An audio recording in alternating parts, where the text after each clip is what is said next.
So our next item, where I was trying to get to so soon, is our public hearing. We have a request from Blair Investors LLC for a special use permit to install a wireless communication facility located at 501 Jackson Street.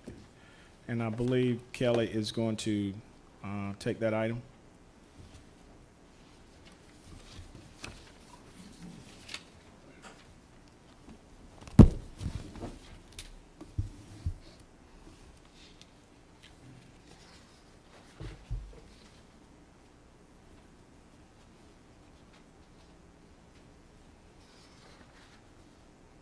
Mayor Pro Tem, if everyone that has signed up to speak could come over and be sworn in at one time. Okay. So a request from the clerk for everyone that has signed to speak, if you would go to the clerk's desk to be signed in, to be sworn in. Who's that?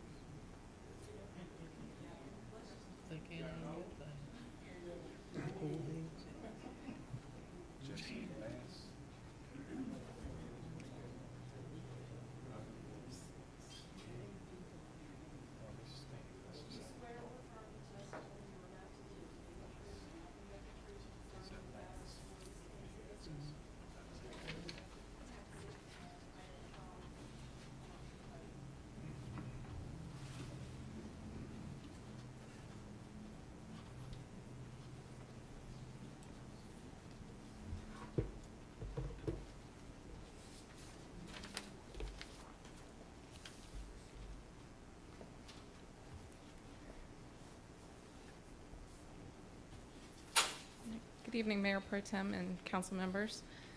Tonight we have before you a special use permit request for a 120-foot wireless communications tower to be located at 501 Jackson Street, which is the property known as Interstate Storage.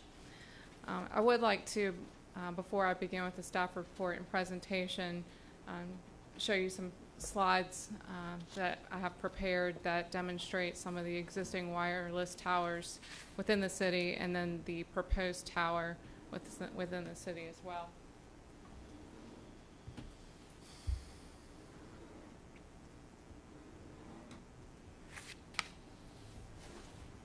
Here's just a site layout showing that the square property, that's the lease area, to be located along the back side of the train tracks are. What is proposed is a single monopole structure measuring 120 feet with an antenna at the top of it.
to the southeast.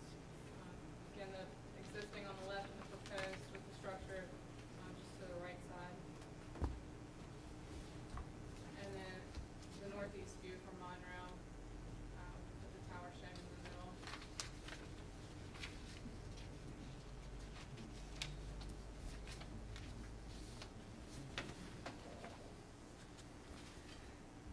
The request for the special use permit is from Blair Investors LLC, and David King is here tonight to answer any questions or to respond to any of the comments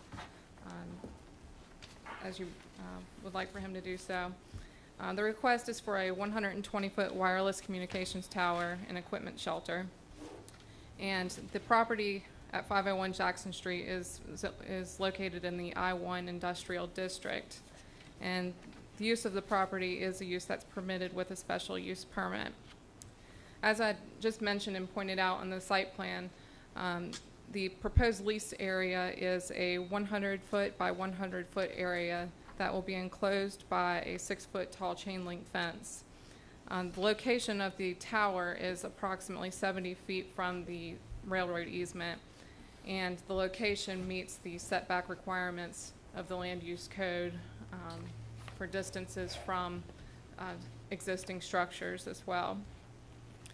Access to the leased area will be by a 30-foot wide utility ingress and egress easement that's located approximately 315 feet from Jackson Street. And if it's developed as proposed, U.S. Cellular will be able to meet its increasing customer capacity needs in the area, as they've found that the coverage in the downtown business area in that side of town needs to be enhanced. The tower is designed by a North Carolina professional engineer for U.S. Cellular, and all the design and construction will be required to comply with all applicable structural engineering codes, North Carolina building codes. And it's due to its height of being 120 feet, FAA does not require lighting on it since it's considered to be relatively low.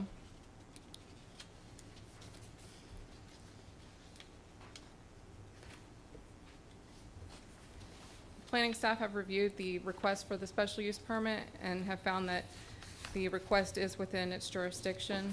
The application is complete, and if it's developed as proposed, that the wireless tower will comply with the land use ordinance.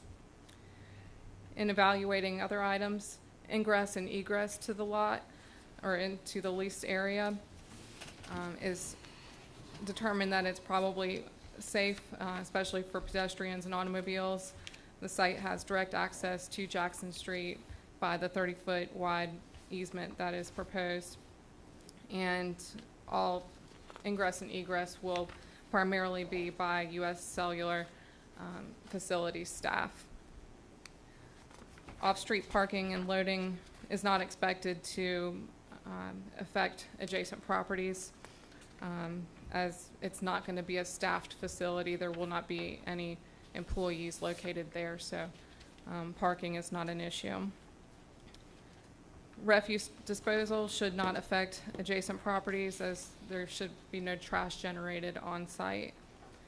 It's been determined that utilities are available and the facility has no plumbing, and all existing overhead utilities are to remain as they are existing.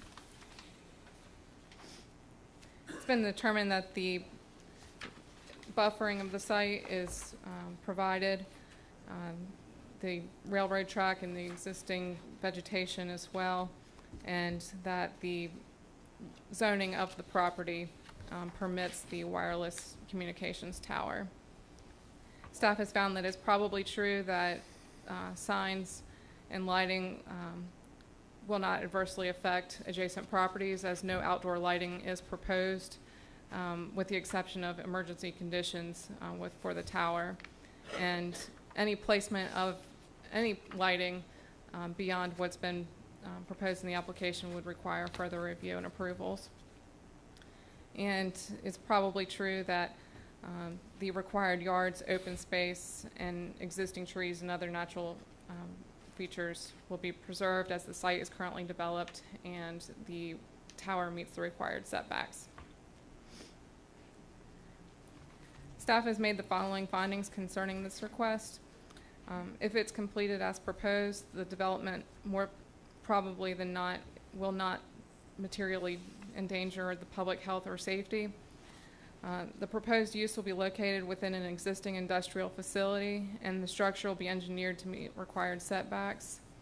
The facility will be required to meet all governmental and industry safety guidelines, and the applicant will comply with FCC and FAA rules concerning construction requirements, safety, interference, height limitations, and radio frequency standards.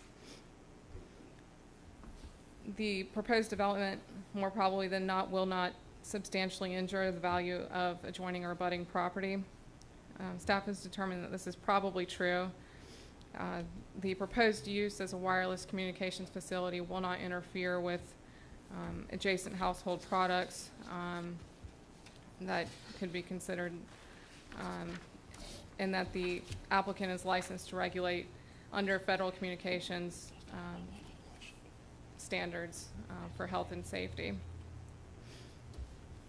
Staff has determined that it will be more likely be in harmony with the area in which it's located in the industrial facility, and that the proposed development complies with the policies described in the comprehensive development plan and other plans adopted by City Council with the policies of industrial development considered. The applicant has met all of the requisite application requirements contained in the land use ordinance, and it's our recommendation that you all consider this proposed permit request and consider approval of it as submitted, denial of the request, approval of the request subject to certain stated conditions.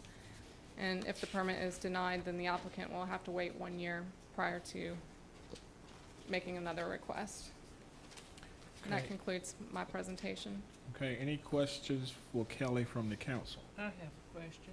I have a question. Kelly, did you say that this tower would not be as tall as a telephone pole there, or light pole, whatever it is, kind of pole there?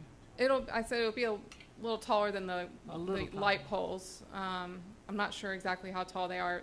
When I showed the image of the light poles and the smokestack and water tower, it will not be as tall as the smokestack and the water tower, but it will be taller than the light poles. And this is to boost the cellular signals. Yes, to improve the wireless coverage for U.S. Cellular in this area and in the downtown district. Okay. All right. Thank you. Any other questions? Thank you, Kelly.